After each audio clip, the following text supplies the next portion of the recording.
under control and under arrest.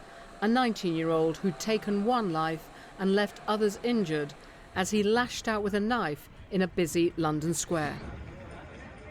A guy just come running, desperate, with a knife and stabbing people like that. He wasn't showing his face because he was with a knife in the front, but he was not shouting, not saying any word. Today, other witnesses described how the attacker fled this scene and some officers went after him on foot.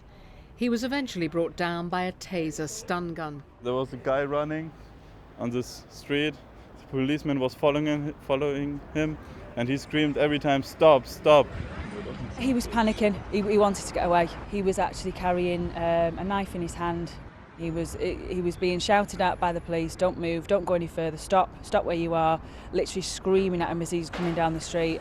They actually had gone out of my vision, but I did hear the taser. And then he goes to the floor and lay there over 45 minutes. The woman who was killed here was American. The injured were a mix of British, Israeli, American and Australian. During the day, detectives were able to establish the reason for the attack.